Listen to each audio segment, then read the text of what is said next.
মানবজাতির প্রতিটি শ্রেণীর নির্দিষ্ট কর্তব্য থাকে, তাকে নির্দিষ্টভাবে দায়িত্ব সহকারে পালন করা হলো ধর্ম।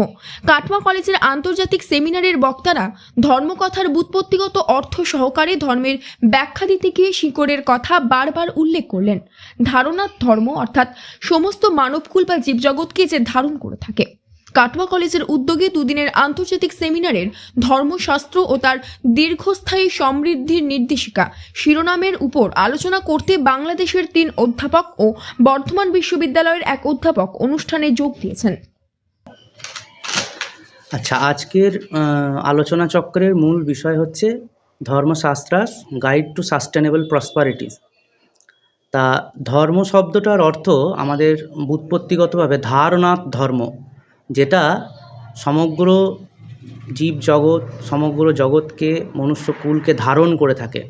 আমাদের প্রত্যেকেরই সুনির্দিষ্ট কিছু কর্তব্য থাকে, যেমন শিক্ষকের কিছু কর্তব্য আছে, ছাত্রের কর্তব্য ছাত্রানাম অধ্যয়নম তপঃ।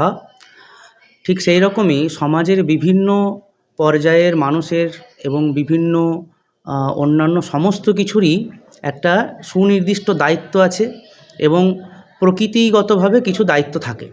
সেই সমস্ত কিছু থেকে আজকে মানুষ বিমুখ হয়ে একটা খুব মেকি এবং ক্ষণস্থায়ী জিনিসের পিছনে ছুটে বেড়াচ্ছে এবং খুব অল্পতে আনন্দ পেতে চাইছে। কিন্তু যে আনন্দের পিছনে ছুটছে সেটা বহির্জগতের আনন্দ। সেই কারণে বহির্জগতের আনন্দের পিছনে ছুটতে গিয়ে দেখা যাচ্ছে মানসিকভাবে, শারীরিকভাবে সমস্ত দিক থেকে তারা ভেঙে পড়ছে। কিন্তু বহু বৈদিক কাল থেকে, বহু প্রাচীন কাল থেকে আমাদের মুনি ঋষিরা আমাদের প্রকৃত মনুষ্য জীবন কেমন হওয়া দরকার সেই বিষয়ে শাস্ত্রে সুনির্দিষ্টভাবে পথনির্দেশ করা আছে। সেটা মানুষ আস্তে আস্তে ভুলতে বসেছে এবং সেগুলোর থেকে অনেকটা বিমুখ হয়ে গিয়েছে। কিন্তু প্রকৃত আনন্দের সন্ধান পেতে গেলে এই পথই অবলম্বন করতে হবে। এখানে ধর্ম শব্দের প্রকৃত অর্থ হচ্ছে প্রত্যেকের সুনির্দিষ্ট কর্তব্য, সেটা সুনির্দিষ্টভাবে পরিপালন করা। এই অর্থেই শাস্ত্রে বলা আছে ধারণাত ধর্ম। আক্ষরিক অর্থে এখানে এসছেন আমাদের সুদূর বাংলাদেশের ঢাকা বিশ্ববিদ্যালয় থেকে ডক্টর নারায়ণচন্দ্র বিশ্বাস মহাশয়। আমাদের আছেন ঢাকা বিশ্ববিদ্যালয়ের সংস্কৃত বিভাগের আরেকজন অধ্যাপিকা ডক্টর চন্দনা রানী বিশ্বাস। আমাদের রাজশাহী বিশ্ববিদ্যালয় বাংলাদেশ থেকে এসছেন এবং প্রখ্যাত উনি সাহিত্যিক ডক্টর কনক আমিরুল ইসলাম মহাশয়। এনারা আমাদের বিদেশ থেকে এসছেন। এছাড়াও মহারাষ্ট্রের কবিকুলগুরু কালিদাস বিশ্ববিদ্যালয় থেকে আছেন ডক্টর দিনকর মারাঠে। আর আমাদের বর্ধমান বিশ্ববিদ্যালয়, আমাদের হোম ইউনিভার্সিটি যেটা হচ্ছে, ওখান থেকে আছেন ডক্টর সৌগত মুখার্জি। চলবে কতদিন? এটা আজকে চলবে এবং কালকে চলবে, 2 ডে ইন্টারন্যাশনাল সেমিনার। কি নাম আপনার? আমার নাম প্রশান্ত বর্মন, আমি সংস্কৃত বিভাগে পড়াই। কাটোয়ার শিক্ষা জগতের একটি সুপরিচিত নাম সারস্বত মিশন স্কুল। আপনার সন্তানকে যুগোপযোগী শিক্ষায় শিক্ষিত করে তুলতে আমরা বদ্ধপরিকর। পড়ুয়াদের বাংলা, ইংরেজি, হিন্দি 3টি ভাষায় সাবলীল করে তুলতে ভাষা শিক্ষা, অঙ্কন, আবৃত্তি, কম্পিউটার শিক্ষা, সেই সঙ্গে শরীর চর্চার প্রশিক্ষণ প্রদান করা হয়। বর্তমানে 2024 শিক্ষাবর্ষে সীমিত সংখ্যক আসনে ভর্তির প্রক্রিয়া চলছে। আপনার সন্তানের উজ্জ্বল ভবিষ্যতের জন্য বেছে নিন Saraswat mission school. Saraswat mission school, ঠিকানা বিদ্যাসাগর পল্লী সার্কাস ময়দান, কাটোয়া। আন্তর্জাতিক সেমিনারের মূল উদ্দেশ্য ধর্ম নিয়ে যে ভুল বোঝাবুঝি চলছে ছাত্রছাত্রীদের মধ্যে তার সঠিক ব্যাখ্যা তুলে ধরা। এছাড়া 120 জন গবেষকের গবেষণাপত্র নিয়ে ধর্মশাস্ত্রের উপর যে পুস্তক প্রকাশ করা হবে তার প্রচ্ছদটি আজ উন্মোচন করলেন কাটোয়া কলেজের পরিচালন সমিতির সভাপতি রবীন্দ্রনাথ চট্টোপাধ্যায়।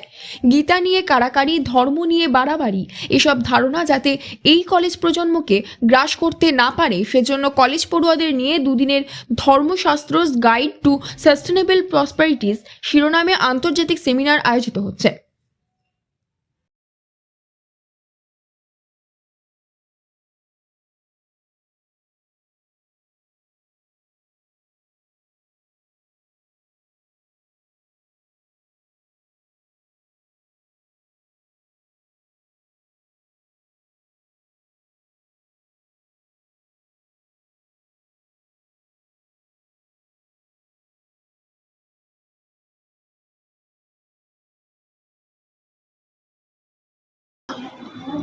ধর্মশাস্ত্র এবং তার সাস্টেনেবল ডেভেলপমেন্ট।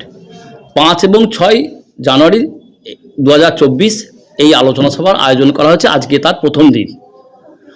আজকের আলোচনা সভার মূল আকর্ষণ যেটা হচ্ছে, একটা পুস্তিকা বেরোবে, গবেষণাপত্রগুলোকে নিয়ে একটা পুস্তিকা বেরোবে এবং আজ তার প্রচ্ছদটা উন্মোচন করলেন আমাদের কলেজের পরিচালনা সমিতির সভাপতি মাননীয় শ্রী রবীন্দ্রনাথ চট্টোপাধ্যায় মহাশয়। ধর্মশাস্ত্র হচ্ছে মূল কথা, যেটা কর্তব্য, সেই কর্তব্যের সম্বন্ধে সচেতন করতে ছাত্রদেরকে আমরা এই সেমিনারে শ্রোতা হিসাবে নিয়েছি এবং শ্রোতা হিসাবে যারা গবেষণাপত্র পেশ করবেন তারাও আছেন। মূল কাজ হচ্ছে এই আলোচনা সভার যে তাদেরকে সচেতন করা, ধর্মশাস্ত্রটা কি এবং কিভাবে সেটা আর বাস্তবে প্রয়োগ করতে হবে। ধর্ম নিয়ে বাড়াবাড়ি, গীতা নিয়ে কাড়াকাড়ি এসব নয়। ধর্ম বলতে আমরা বুঝি কর্তব্য, মানুষের কল্যাণ করা। কে কে এই আলোচনায় যোগ দিচ্ছেন, কারা বলছেন? আলোচনা সভায় আমরা পেয়েছি আমাদের প্রতিবেশী দেশ বাংলাদেশ থেকে এসেছেন ডক্টর নারায়ণচন্দ্র বিশ্বাস মহাশয়, তিনি ঢাকা বিশ্ববিদ্যালয়ের অধ্যাপক, এবং ডক্টর মোহাম্মদ আমিরুল ইসলাম মহাশয়, তিনি রাজশাহী বিশ্ববিদ্যালয়ের অধ্যাপক, এবং আমাদের বর্ধমান ইউনিভার্সিটিরও স্পিকার রয়েছেন, ঢাকা ইউনিভার্সিটির আর একজন স্পিকারও রয়েছেন। এই আন্তর্জাতিক সেমিনারে ছাত্রদের কি আদৌ উপকার হবে? অবশ্যই উপকার হবে। যেভাবে ধর্ম নিয়ে দেশে চলছে, ধর্মকে ব্যবহার করে নানা রকম তার বিকৃত প্রয়োগ চলছে, সেইগুলো থেকে তাদেরকে মুক্তি দেওয়ার জন্য তাদেরকে এই আলোচনা সভায় শ্রোতা হিসেবে নেওয়া হয়েছে।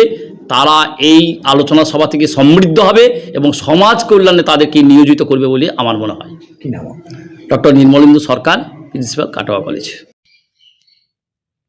এই আন্তর্জাতিক সেমিনারে আলোচক হিসেবে যোগ দিয়েছেন বাংলাদেশের ঢাকা বিশ্ববিদ্যালয়ের অধ্যাপক ডক্টর নারায়ণচন্দ্র বিশ্বাস, অধ্যাপক ডক্টর চন্দনারানী বিশ্বাস, রাজশাহী বিশ্ববিদ্যালয়ের অধ্যাপক সাহিত্যিক ডক্টর কনক আমিরুল ইসলাম, মহারাষ্ট্রের কবিকুলগুরু কালিদাস বিশ্ববিদ্যালয়ের ডক্টর দিনকর মারাঠে এবং বর্ধমান বিশ্ববিদ্যালয়ের অধ্যাপক ডক্টর সৌগত মুখোপাধ্যায়।